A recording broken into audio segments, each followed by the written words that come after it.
Жиында облыстық полиция департаментінің басшысы Мергенбай Жаппаров аймақтың қылмыстық ахуалына тоқталмастан бұрын елбасының қазақстандықтардың әл-ауқатының өсуі, табыс пен тұрмыс сапасының артуы атты жолдауының басым бағыттарын жекелей қамтып, қазақстандық полицияны күтіп тұрған ауқымды өзгерістерді тілге тиек етті.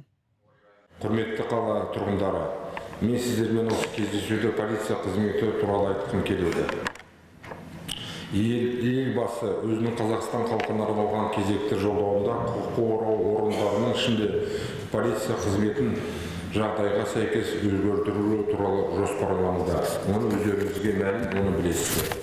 Реформалар 1919 жылдың 1 қаңтарынан басталуы көзделіп отыр.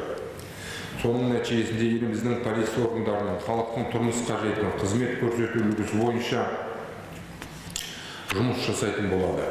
Барлықтарыңызға белгілі, қылмыспен күресу мемлекеттің негізгі бағыттарының бірі.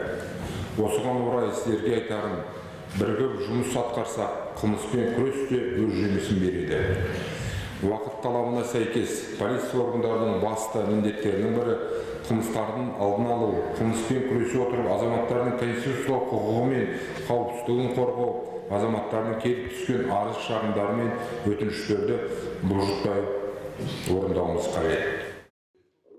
Мемлекет басшысы өзінің кезекті жолдауында құқық қорғау органдарының жұмысында терең сапалы өзгерістердің қажет екенін атап өткен болатын. Полиция жұмысының жақсарғанын қалайтынын, сондай-ақ қоғам тарапынан оларға деген сенімділік деңгейінің артуын және тұрғындардың қауіпсіздігінің күшеюін талап еткен.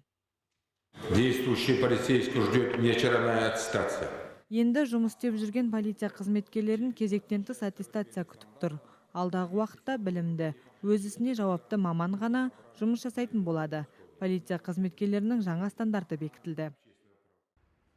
Елбасы биылғы жолдауында халықпен жұмыс істеудің заманауи форматын енгізіп, полиция қызметін сервистік модельге көшіру керектігін айтқан болатын. Теміртауда жаңа жүйеге алғашқы қадам жасалып, жаңа форматта жұмыс істейтін, алғашқы оқ өтпейтін учаскелік полиция бекеті ашылды. Алдағы уақытта дәл осындай 5 учаскелік полиция бекетін ашу жоспарда бар.